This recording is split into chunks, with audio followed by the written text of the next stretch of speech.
Okay, August 12th. I want you to hear what she's saying. This is where this whole Lion's Gate thing comes in because of the energy peak. All right, listen to what she's saying. And get rid of the competing Illuminati while they were at it.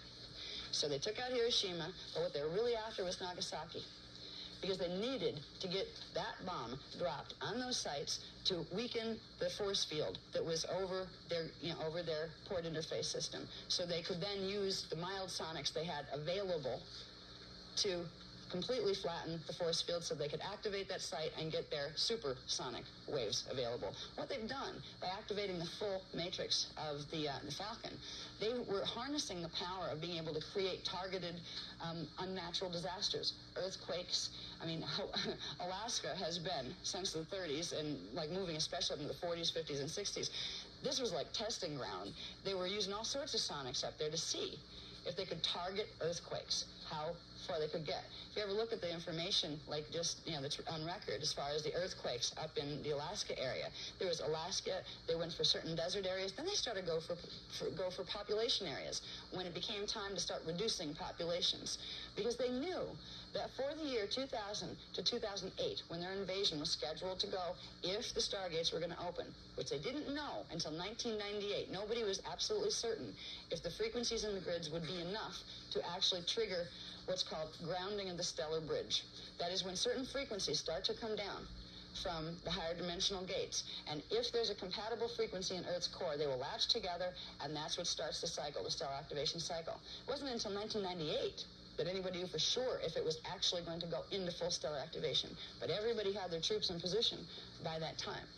So all through, literally, from the periods of time when World War II was orchestrated as a territorial conquest and competition between who was going to get what grids activated, it went into series of several types of testing. Now, still throughout this time, that is on behalf of the Draconian agenda, we're doing population reduction experiments to see, okay, when it got closer to 2000, what would they use to really take them out. And the idea was to take them out without getting the surface people all stirred up, because the last thing any of them wanted was for us to realize there was an invasion taking place, because there was enough of us to do something about it. And you had the Guardian groups trying like heck to try to get in here and communicate with any of us. If we started to realize from this level there was an invasion taking place, the Guardians might just get an in, and somebody might listen if they could get through to them telepathically or something. So it was always had to be kept hush-hush, make sure the general populations don't know. Most of the military and governments don't know. Only head echelons in the Illuminati have had the privilege of knowing that we've had ETs here for 70 years. Okay? So it progressed from World War II drama. Let's see.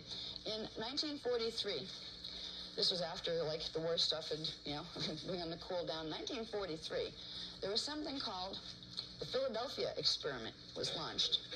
All right, this was done on August 12th, 1943. And if you'll notice in a lot of things, August 12th comes up all the time. August 12th is an important time in relation to how frequency works in the planetary grids. It's called a magnetic peak point.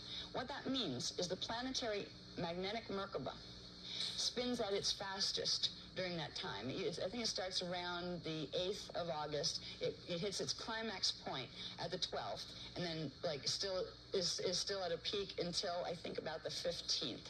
So there's usually activity. If they're going to do sonics or anything, they need to amplify them. These are the periods of time that they use. August 12th. Montauk was done August 12th. All right, there has been, August 12th all along has been a point in time when if there were going to be sonics used in the grids that had to have an extra kick behind them, that's when we do them. That's why the dimensional blend experiment of 2003 was scheduled for August 12th, 2003. That was supposed to be the last phase. First you had Philadelphia experiment. That did one thing. What the Philadelphia experiment did was it took the Falcon wormhole, which already had some of its APIN systems activated, and it blew open smaller wormholes in the Philadelphia area. These were areas that were already spiked. They were parts of the Falcon grid that had been put in Atlantis, but they were larger holes. They were wormholes that you could actually use. You could literally go from that wormhole directly in the Phantom instead of having to go from the port interface site down back to the main wormhole and in. So these are like direct smaller holes that would lead in.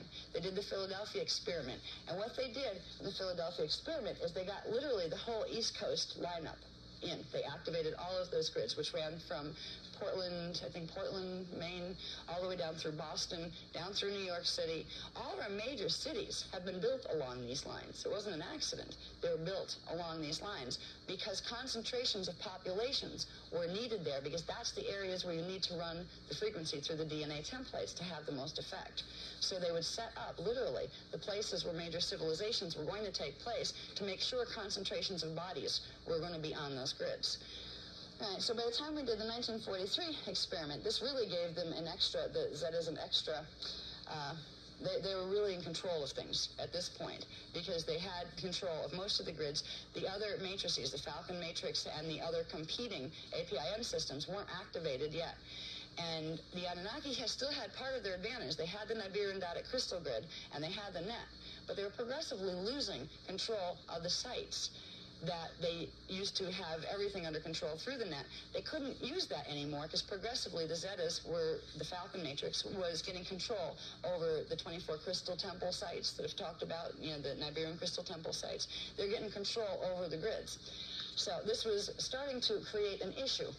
Now that the Dracs had come in, on behalf, the Zeta Regalians on behalf of the Drac agenda, they had come in, and all of a sudden, the Anunnaki realized they weren't getting as far as they wanted to as fast. They thought it would be an easy kill. They thought they'd come in here and just get rid of some, troublesome Illuminati groups that belong to the Dracs and belong to the Necromaton, and then they'd just, saunter in and take the place. It wasn't going to go that way because of what happened in the 30s and 40s.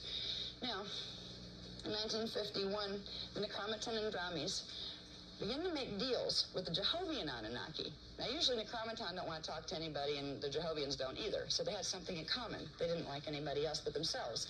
So they decided to make a deal, because they're watching this happen. They're watching the Dracs take over, and they don't like the other Anunnaki groups, so they're thinking, by the time we're supposed to activate our APIN systems, we're not going to be able to activate them. They're going to take them over.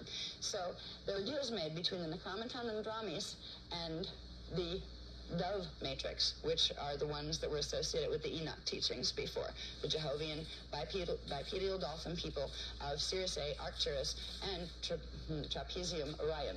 All right. So the Necromaton and Dramis had already gotten control. Like this happened this happened in Atlantis, right before the fall of Atlantis.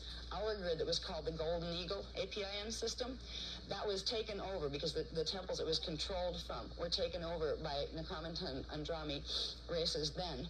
They had literally held control of our Golden Eagle grid, and they called it the White Eagle, kind of like thumbing their nose at us that, we're the Christos Eagle now. These are the false Melchizedek priesthood guys.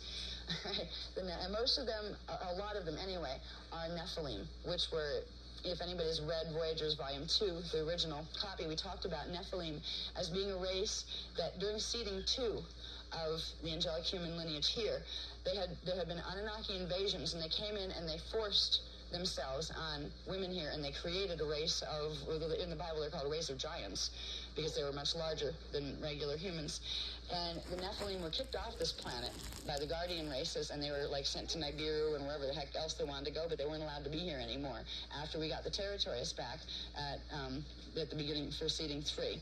So there were all sorts of treaties even then that were going down. This is a very long history of war that we're part of. So these guys make deals. You have Necromaton and Dramis that have their White Eagle grid, and you have the Jehovian Anunnaki with their Dove grid. So this is where you have the eagle flying with the dove. All right, these are these deals. They started in the 1950s. What they wanted to do was they wanted to be able to open the Phoenix wormhole. That was the one that was positioned below the Falcon wormhole, right, literally on the same vertical, but right below it, the one that's right off the coast of Florida, where the other one's right off the coast of South Carolina, up a little bit from it. These guys over here.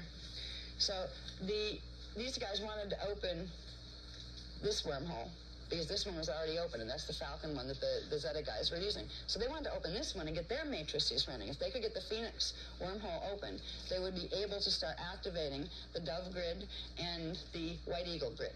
So they could start fighting for dominance of the planetary grids to stop the invasion of the draconian agenda Zetas.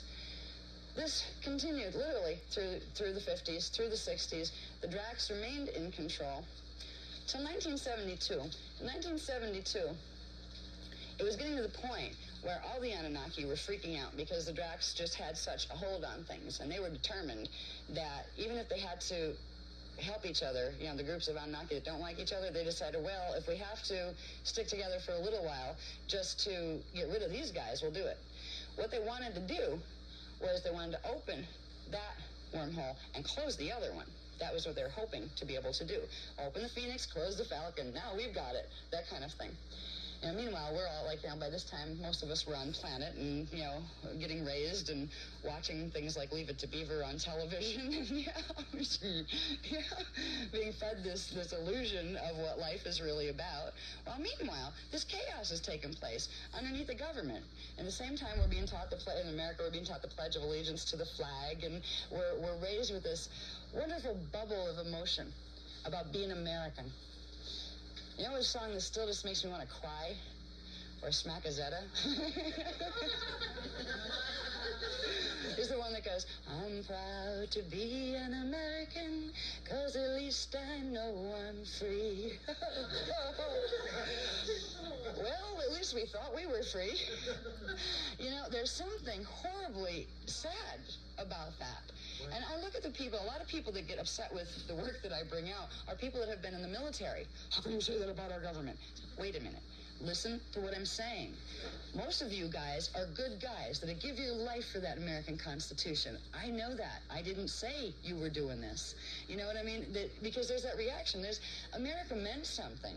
Conceptually, at least, we were led to believe in America, that this was the land of the free and the home of the brave, and we stood for freedom and justice and rightness. And what is so sad is that's what the people stand for, but it hasn't been the reality of what's been taking place in the governments. So meanwhile, we go and worry about what we're going to vote for next November, and we worry about, watch those returns and see who's going to be the politician up there. When it hasn't mattered since the 1930s. It hasn't mattered.